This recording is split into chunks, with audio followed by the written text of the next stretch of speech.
Welcome to the Teachadamic Tutorials. Do like, comment and subscribe to my channel.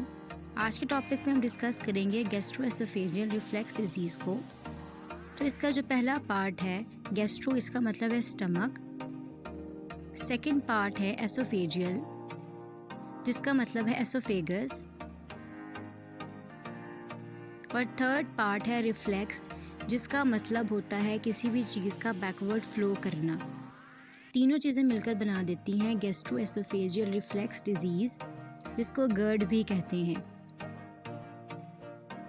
So basically इस disease में stomach का जो acid है वो बैकवर्ड फ्लो करना शुरू कर देता है इनटू द एसोफेगस, और इसका रीज़न होता है हमारे लोअर एसोफेजियल स्फिंक्टर मसल्स की टोन के कम हो जाने की वजह से।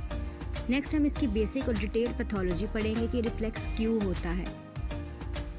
तो जो हमारा एसोफेगस है ये एक फूड पाइप है जो प्रोवाइड करता है पैसेज टू द फूड, और इसकी जो लेयर है मिकोजा वो इसको प्रोटेक्ट करती है कि कोई भी फूड पार्टिकल इसमें से जब पास ऑन हो रहा हो तो इसको इसमें एब्रेजन्स कॉज ना करे। जो लोअर पार्ट ऑफ एसोफेगस है वो ज़्यादा सस्पेक्टेबल है डैमेज के लिए as compare to the upper part. इसके लिए लोअर एसोफेजियल स्फिंक्टर मसल्स इसको प्रोटेक्ट भी करते हैं। इसके अलावा ये एक passage way to the food भी प्रोवाइड करते हैं और क्लोज हो जाते हैं बिटवीन द मील्स। इनका जो नॉर्मल प्रेशर है वो है 10 to 45 mmHg, लेकिन जब अपने उस प्रेशर से ये कम होना शुरू हो जाए इनका प्रेशर, मतलब कि ये लूजन होना शुरू हो जाएं, तो ये गैस्ट्रिक फ्लो को स्टमक में रखने की बजाय बैकवर्ड फ्लो शुरू हो जाएगा और वहाँ पर एसिड रिफ्लेक्स होगा।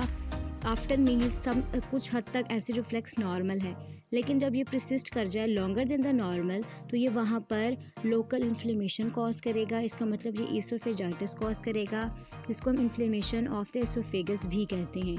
वहाँ पर डैमेज की वजह से टिश्यू स्कारिंग होगी, स्कारिंग की वजह से, रिपीटेड स्कारिंग की वजह से जो वॉल होगी एसोफेगस की वो थिक होगी और ल्यूमेन जो है उसका वो स्मॉलर हो जाएगा, और ये कॉज करेगा हमारे पास एसोफेजियल स्टेनोसिस। रिस्क फैक्टर्स में गर्ड के जो सारे रिस्क फैक्टर्स हैं ये वो सारे रिस्क फैक्टर्स हैं जो कि लोअर एसोफेजियल स्फिंक्टर मसल्स को वीक कर रहे हैं। उसमें पहला है ओबेसिटी, फिर है फैट रिच डाइट, कैफ़ीन और अल्कोहल का बहुत ज़्यादा यूज़, स्मोकिंग और कोई ऐसी मेडिकेशंस जैसे कि ग्लूकोकॉर्टिकॉइड्स और एंटी डिप्रेसेंट्स हैं जो कि हमारे एलईएस स्फिंक्टर्स को वीक कर रहे हैं।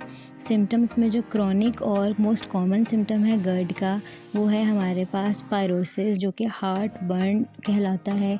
बर्निंग सेंसेशन होती है चेस्ट में, ये मोस्ट कॉमन सिम्टम है गर्ड का। उसके अलावा रीगर्जिटेशन, जो कि एसिड टेस्ट आता है माउथ में, इवन के जो डैमेज कर देता है टीथ के एनामल्स को भी। उसके अलावा डिफ़िकल्टी स्वॉलोइंग होगी, क्योंकि स्वॉलोइंग डिफ़िकल्टीज़ को डिस्फेजिया भी कहते हैं, और एसोफेजियल स्टेनोसिस की वजह से, और क्रॉनिक कफ और होर्सनेस। ये सारे सिम्टम्स वर्सन होंगे जब पेशेंट लाइंग डाउन पोजीशन में जाएगा। डायग्नोसिस में बेसिकली जो ज़्यादातर डायग्नोसिस है वो क्लिनिकल मैनिफेस्टेशंस या क्लिनिकल सिम्टम्स की बेसिस पे बनाया जा रहा होता है।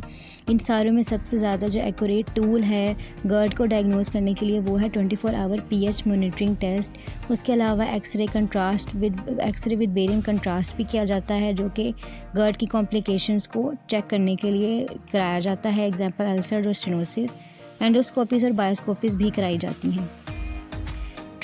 इसका ट्रीटमेंट में हमारे पास आ जाता है लाइफस्टाइल चेंजेस, जैसे कि ओबेसिटी कॉज कर रहा था या फैक्टर बन रहा था गर्ड के लिए, इसलिए हम इसको वेट को लूज़ करेंगे। अल्कोहल, स्मोकिंग, स्पाइसी या फैटी फूड्स को हम अवॉइड करेंगे और अपने हेड को हम एलिवेटेड रखेंगे ड्यूरिंग स्लीप। उसके अलावा एनसिड्स भी हैं जो कि न्यूट्रलाइज कर सकते हैं एसिडिटी को, यूज़ हो सकते हैं गर्ड के ट्रीटमेंट्स में।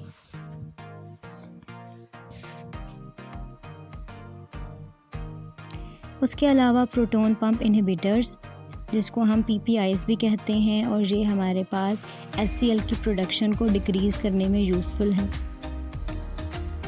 और अदर मेडिकेशंस में काइनेटिक मेडिकेशंस हैं जो कि इंक्रीज़ करते हैं हमारे टोन ऑफ एलईएस को। Thanks for watching.